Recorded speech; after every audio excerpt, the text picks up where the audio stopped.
In this video today, I'm going to share how to get a job in Europe when you are located outside Europe, what you can do, and how you can work on your profile, how you can justify to the employer, okay, you are the right person. You might find a lot of videos, thousands of video on the internet about the topic, but this video is going to be different, where I'll be talking at a deeper level what exactly you can do. So employers are interested in speaking with you, they are interested to invite you for the interview, and maybe they want to release you the offer letter. And later in the video I will be also sharing my bonus tips which will take you a step further in your job search journey. So stick around and watch the video till the end to get the maximum benefit, to know how you can get hired abroad. Before we proceed further, let me remind you to subscribe below and enable the bell notifications so that you don't miss any updates on this channel. Let's dive into today's video. The first step for you to consider when you are looking for a job abroad is that you have to see, are you the right fit for the market? You have to see, do you have the skills what are required in your profile, right? Many times people immediately decide, okay, I want to move abroad, and then start applying for the jobs.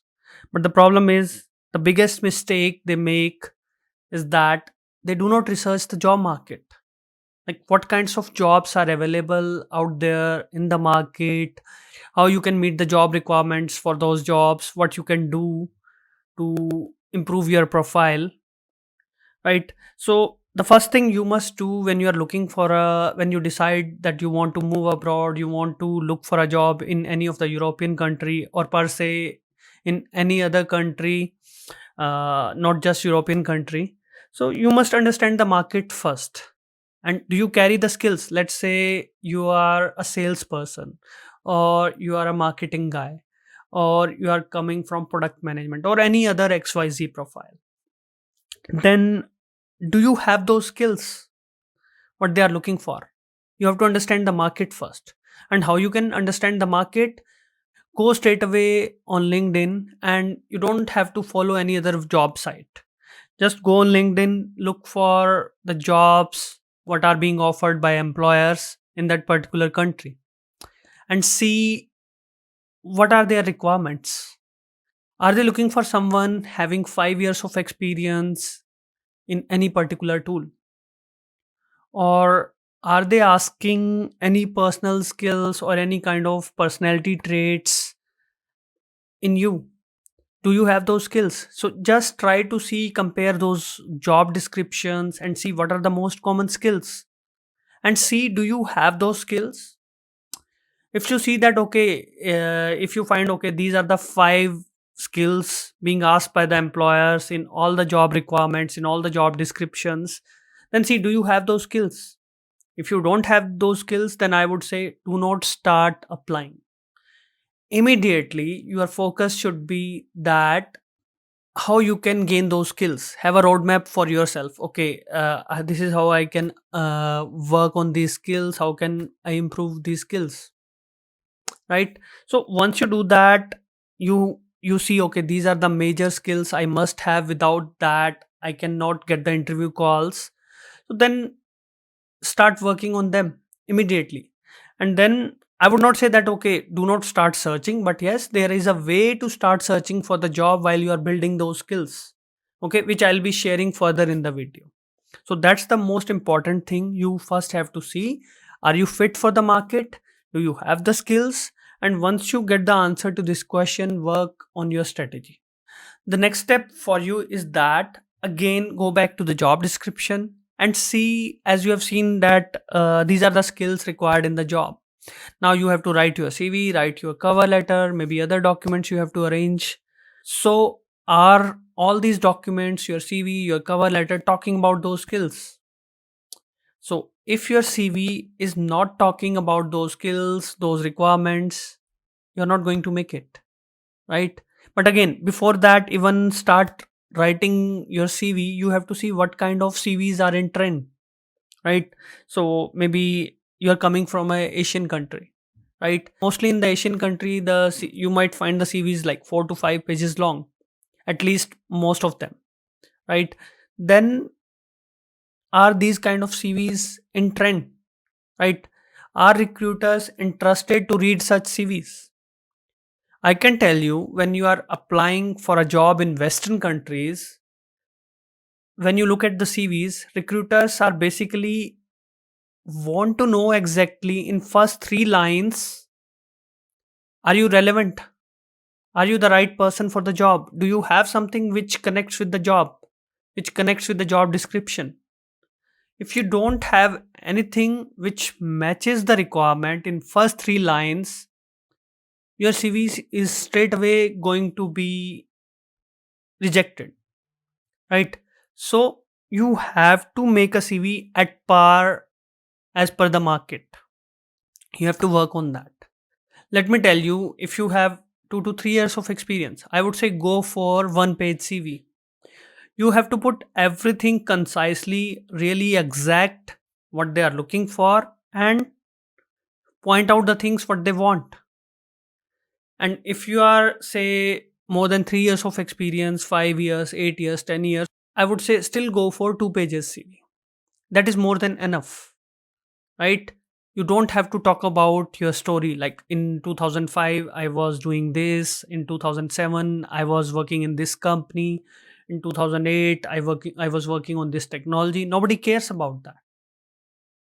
You just have to write out the things which are important to the employer. If you don't talk about the things what employers is interested in, you will not get the call. They are not interested to know your story.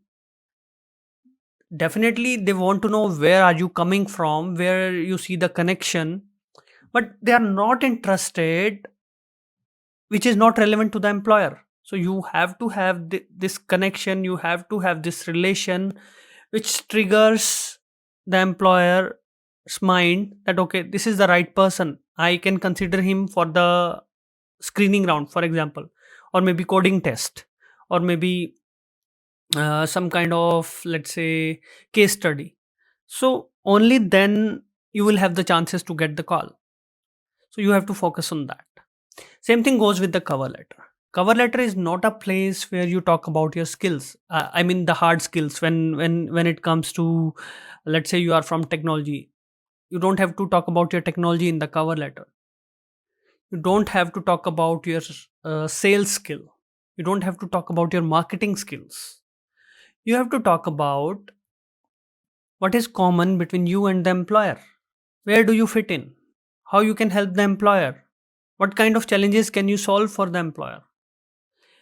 If you start doing that, I can tell you, you will get a lot of calls. Next thing is work on your professional profiles. You might be thinking about LinkedIn. That is definitely required, but I'm not referring LinkedIn here. Maybe work on your portfolio, create a portfolio, maybe create a video resume, create a web resume, right?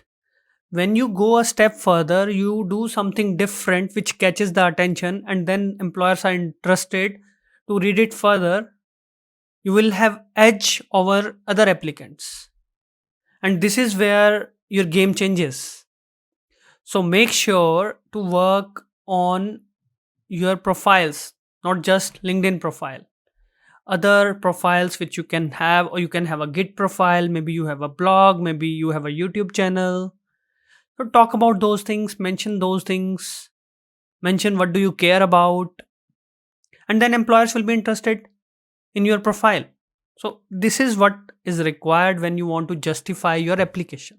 Before we proceed further, let me mention that in case you are struggling to get the interview calls, you are looking for a job abroad and not getting the calls, then you can register for my free masterclass. Link is displayed above, where I'll be talking about the top mistakes which are costing you a job abroad. It will really help you to get the interview calls you deserve. Let's proceed further into the video. Now let us talk about the bonus tips which I was referring earlier. So the most important thing when you are looking for a job abroad, it's not that definitely your CV is important, your cover letter is important, your skills are important, but most of the times more than 90-95% applicants ignore the networking.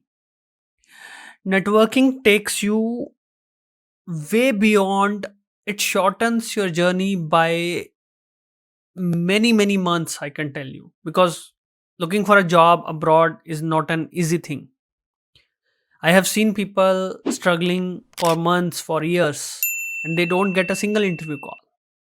And it also happens that when you focus on your networking, when you have the correct CV, correct cover letter, connecting CV, connecting cover letter, and you are focusing on networking, you are connecting with the right people, you are gathering the right data, or maybe let's say you are asking the right questions to the guys who are already working in those organizations, then you will have quite higher chances to get those calls.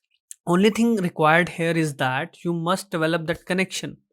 You must trigger the emotions of the person you are talking to. You must talk about the benefits of the person. Definitely you cannot offer to the person anything, but at least you must have the conversation which makes him think about you, right? So that is required, and this is how you can focus on networking. In this way you can take your game to the next level, because you are talking to an insider. He can tell you, okay, there is an open position, you can apply for it, and this is what we are looking for. Or maybe you get a lot of other information, what kind of skills you must be having. It's not just that, maybe you also get the referral. Though I always say do not ask for the direct referral, but maybe you get the referral, nobody knows it. Yeah. So focus on your networking, because it is one of the most underrated thing in the job search. Doesn't matter where you are searching for the job. And next thing I want to talk about, customizing your documents. Many times people just focus on applying for a job. Okay, they will focus, okay, apply one job every 5 minutes, and they apply like thousands of jobs in a month. But if you go and ask them how many calls have you got, you will be shocked to listen to their answer. They might say, I got 3 calls after applying 1,000 applications. But applying 1,000 applications is crazy. It takes a lot of energy. Do you have that? I don't think it's a good idea to, or maybe getting 3 interview calls, maybe after 1,000 applications, maybe even less. So you just have to think, are you going in the right direction? Rather focus on customizing your documents, reading the job description again and again. I would read the job description 10 times when I'm looking to apply for a job. Then only I will know, okay, this is what they are asking for. When you do that, you customize your CV, you customize your cover letter, you customize, show your relation, you show your connection, you talk about the challenges of the employer, you make sure your CV gets through ATS, because when you customize your CV, you are able to cross through the ATS and your CV come across a human eye. Are you doing that? If not, chances of getting calls are way higher. But when you customize the cover letter, customize the CV, there is a quite high possibility you will get the call. And in the last, I want to say that if you say, okay, I just want to focus on my CV and my cover letter and then start applying, maybe I don't want to focus on networking, I don't want to focus on customizing my documents, I don't want to focus on my skills. So I think these things work together. It's not that you just focus on one thing and rest of the things you ignore. It's not going to work. You have to take it as a whole package. You have to build it as your whole profile, take it further, and then apply for the jobs. You have to do everything to get those interview calls. You have to do everything to crack those interviews. It is just about getting the interviews. Maybe you also have to put more efforts to crack those interviews, right? So it's there is a lot to do. So I would say your journey will be easier if you put everything together and go with it. Show your whole personality to the person, and you will have quite high chances to get those calls, to crack those interviews and join those companies. So this is most important thing, I think. Yeah, if you focus on all these things what I have shared, as I told you in the beginning, this video will give you a lot different information what you get on the internet. So yeah, that is it. So once you focus on that, because in my academy I have more than 350 guys right now, and every day I'm getting messages, I got interview call from this company, I cracked the interview there, they are what salary should I ask. So these kind of questions I get every day, just because guys in the academy are following all these strategies and attending those interviews. You have to see, are you following those strategies? If you do, definitely you will get those calls, you will get hired. This is all in today's video. If you like it, give a thumbs up or comment below, share with your friends and subscribe to the channel. Have a good day.